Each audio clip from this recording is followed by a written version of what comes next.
கரெக்டான ஃபேன்ஸுக்கு வணக்கம். ஐபிஎல் ஆக்ஷன் 2026ல ஓப்பனர்ஸுக்கு டிமாண்ட் ஜாஸ்தியா இருக்கக்கூடிய பிளேயர்ஸ் எல்லாம் யாரு அப்படிங்கிறதையும், சஞ்சு சாம்சன் டூ சிஎஸ்கே இத அப்படியே இழுத்து மூடிட்டாங்கங்கிற மாரி ஒரு நியூஸ் போயிட்டு இருக்கு. அதனுடைய கிளீனான அப்டேட்டையும் தான் இந்த வீடியோல பார்க்க போறோம். அதுக்கு முன்னாடி ஃபர்ஸ்ட் டைம் சேனலுக்கு வரீங்கன்னா மறக்காம சப்ஸ்கிரைப் பண்ணி சப்போர்ட் பண்ணுங்க. அப்பதான் அப்டேட் எல்லாமே எங்களை வந்து சேரும். சரி வாங்க வீடியோக்குள்ள போலாம். ஸோ இன்னைக்கு காலையில இருந்தே சோசியல் மீடியாவில் ட்ரெண்டிங்ல இருக்கக்கூடிய ஒரு டாபிக் அப்படின்னா சஞ்சு சாம்சன் தான். ஸோ லாஸ்ட் ஒரு 3 மந்தாவே சஞ்சு சாம்சன் டூ சிஎஸ்கே அப்படிங்கிற டாபிக் வந்துட்டு ட்ரெண்டிங்ல இருந்துச்சு. அதுக்கு தகுந்த மாதிரி அவரும் சிஎஸ்கே உடைய மேட்ச், அதாவது வந்துட்டு அந்த எம்எல்சி லீக்ல போய் பார்த்ததா இருக்கட்டும். ஸோ அதுக்கப்புறம் வந்துட்டு லோக்கல்ல நடக்கக்கூடிய மேட்சுக்கெல்லாம் போனாரு அப்படிங்கிற மாதிரி கேள்விப்பட்டோம். அதை தாண்டி ரொம்ப முக்கியமா இன்ஸ்டாகிராம் போஸ்ட் எல்லோ கலர் லைனை கிராஸ் பண்ற மாதிரி போட்டு டைம் டு மூவ் ஆன் அப்படிங்கிற வாசகமும் அவர் போட்டிருந்தாரு. 7ஆம் அறிவிலிருந்து தமிழ் பாடலையும் அவர் போட்டிருந்தாரு. இதெல்லாம் வச்சு பார்க்கும்போது சிஎஸ்கேக்கு கண்டிப்பா வந்துருவாருப்பாங்கிற மாதிரி ரசிகர்கள்லாம் ட்ரெண்ட் பண்ணிட்டு இருந்தாங்க. 2 மாசமாவே ஏதோ ஒரு சோர்ஸ் கன்ஃபார்ம் பண்ற விதமா போயிட்டே தான் இருந்தது. இப்போ ரீசெண்ட் டைம்ல அவர் ஒரு இன்டர்வியூ கொடுத்திருந்தாரு. ஸோ அவரை பார்த்து கேட்டப்ப கூட அவர் தலையிலலாம் ஃபெம் அடிச்சுட்டு ஆளே கொஞ்சம் மாறி இருந்தாருன்னு சொல்லி ஆகணும்.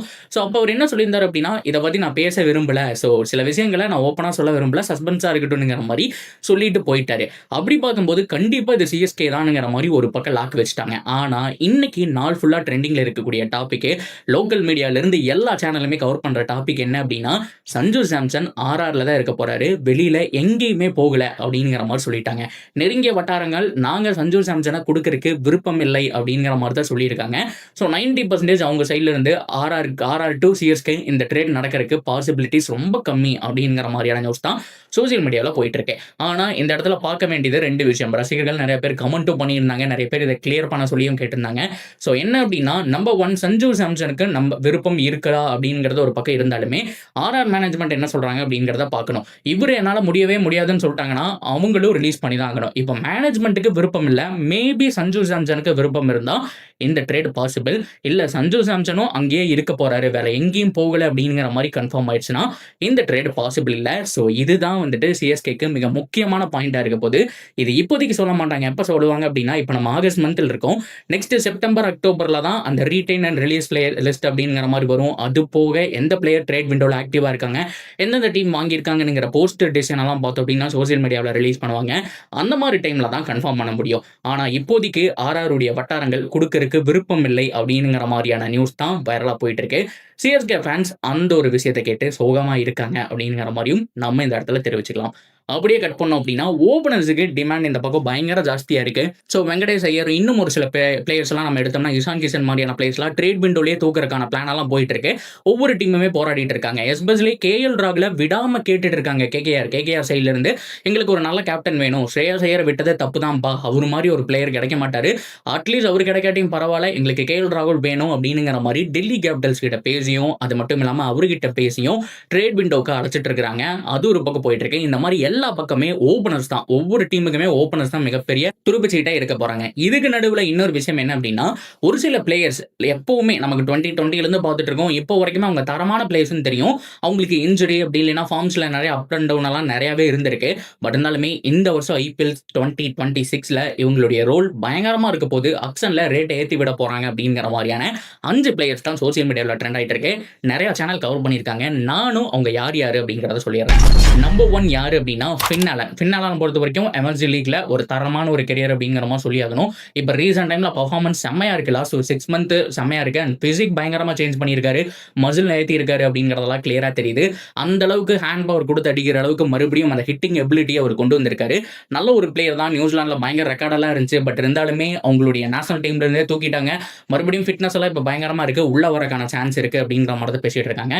ஸோ ஃபின்னாலனுக்கு சான்ஸ் அதிகமாகவே இருக்குன்னு சொல்லி ஆகணும். ஆர்சிபி எடுத்தாங்க, சரியான இடத்துல அவருக்கு சான்ஸ் அப்படிங்கிறது கிடைக்கல. ஸோ அவரு இருக்க போறாரு. நம்பர் 2 இன்னொருத்தர் தான் பிரேஸ்வெல்லை பொறுத்த வரைக்கும் ஆர்சிபி எகைன் சொன்ன மாதிரி அவங்க சைட்ல தான் இருந்தாரு. ஒரு டீசென்டான ஒரு ஆல்ரவுண்டர், ஓகன் ஹிட்டர் அப்படிங்கிற மாதிரியும் நம்ம சொல்லலாம். ஒரு காலத்துல ஹிட்டிங் ஆடிட்டு இருந்தாரு, இப்போ ஹிட்டிங் ரொம்ப ரொம்ப கம்மி. இந்த 1-1 அப்படி மட்டும் இல்லைன்னா நம்பர் 4 நம்பர் 5 எல்லாம் ரொட்டேட் பண்ற மாதிரியான பிளேஸ் எல்லாம் இருப்பாங்க இல்லையா, ஸோ அந்த மாதிரியான பிளேஸுக்கு பார்த்துக்கலாம். அண்ட் பவுலிங் சூப்பர்பா இம்ப்ரூவ் பண்ணியிருக்காரு. அதனால கண்டிப்பா எந்தெந்த டீமுக்கு ஒரு ஆல்ரவுண்டர் கேட்டகரி நம்பர் 3 நம்பர் 4ல போயிட்டு உங்ககிட்ட இருந்து ஒரு 25 ரன் இருந்தா போதும், போதும், எனக்கு ஒரு 2 ஓவர் நல்லா போட்டு குடுத்துரு அப்படிங்கிற மாரி யாரெல்லாம் எதிர்பார்க்குறாங்களோ, அந்த டீமுக்கு இவரு செட் ஆவாரு. அது மட்டும் இல்லாம 3வதா நம்ம பார்க்க போற பிளேயர் யாரு அப்படின்னா, மேத்யூ சாட். மேத்யூ சாட் பொறுத்தவரைக்கும் லாஸ்ட் 6 மந்த்தா அவருடைய கரியர் நல்லா இருக்கு. ஆல்ரெடி சொன்ன மாரி பவுலிங் நல்லா இம்ப்ரூவ் பண்ணியிருக்காரு. பேட்டிங்கும் நல்லா ஓப்பனிங்க போய் ஹிட்டிங் ஆடக்கூடிய எபிலிட்டி இருக்கு. மேத்யூ சாட்டும் இந்த லிஸ்ட்ல இருக்காரு அப்படிங்கிறத தெரிவிச்சுக்கிறேன். 4வதா நம்ம பார்க்க போறது Johnny Bairstow. Johnny Bairstow Mumbai எடுத்தாங்க. லாஸ்ட் டைம்ல எடுத்தாங்க. ஆனா அடிச்ச அடி அந்த மாரி அடிச்சு குடுத்தாரு.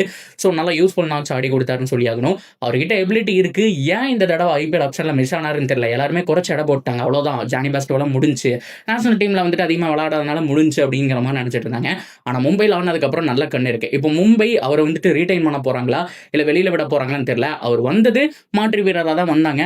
பட் ரீடைன் பண்ணிட்டாங்கன்னா மும்பை இந்தியன்ஸுக்கு தான். அப்படி இல்லைன்னா ஏதாவது ஒரு டீம்ல குறைஞ்சபட்சம் 6ல இருந்து 8 கோடிக்குள்ள போறதுக்கான சான்ஸ் ஹைலி பாசிபிள் அப்படிங்கிறதையும் நான் சொல்லிக்கிறேன். And last but not least 5வதா நம்ம பார்க்க போறது பென் டக்கெட். ஹைட் என்னமோ ரொம்ப கம்மி தான். ஆனா மனுஷன் பயங்கரமான அக்ரெசிவா இருக்காரு. இந்தியா கூட எவ்வளவு சண்டை இழுத்தாரு அப்படிங்கிற மாதிரி நீங்க பார்த்திருப்பீங்க டெஸ்ட் சீரிஸ்ல. அதை தாண்டி அதுக்கு முன்னாடி இருந்த அவர் எல்லா ஃபார்மெட்டுங்க 3D ஃபார்மெட் பிளேயர். டெஸ்ட்லையும் நல்லா ஆடுறாரு. அவருடைய நேச்சுரல் கேமே அக்ரெசிவ் அட்டாக்கிங் தான். ஸோ டெஸ்ட்லையும் நல்லா ஆடுறாரு. T20 ஓடி எல்லா இடத்துலையுமே அவருடைய ஃபார்ம் வந்துட்டு ஓரளவுக்கு காமிச்சுக்கிட்டே வந்துட்டு இருக்காரு. 1 இயர்ல கன்சிஸ்டண்டா இருந்திருக்காரு அப்படிங்கிற மாதிரி நம்மளால பார்க்க முடியுது. பென் டக்கெட் கண்டிப்பா ஏதோ ஒரு ஐபிஎல் டீமால இந்த தடவை பிக் பண்ண போறாங்க. எல்லா சேனலுமே இதை பத்தி தான் பேசியிருக்காங்க. கண்டிப்பா பென் டக்கெட்டுக்கு ஒரு சூப்பரான டீம் இருக்கு. எந்த டீமுக்கு போக போறாங்க அப்படிங்கிறத பொறுத்திருந்து பார்ப்போம். So that's video guys. இதை பற்றி உங்களுடைய கருத்துக்கள் என்ன? சஞ்சு சாம்சன் டு சிஎஸ்கே இதை பற்றி என்ன நினைக்கிறீங்க? அண்ட் இந்த 5 ஓப்பனரில் எந்த பிளேயர் எந்த டீமுக்கு போவாங்கன்னு நினைக்கிறீங்க அப்படிங்கிறதையும் தாராளமாக கமெண்ட்டில் சொல்லுங்கள். இந்த மாதிரி இன்னொரு வீடியோவோட மீட் பண்ணுறேன். Stay tune guys.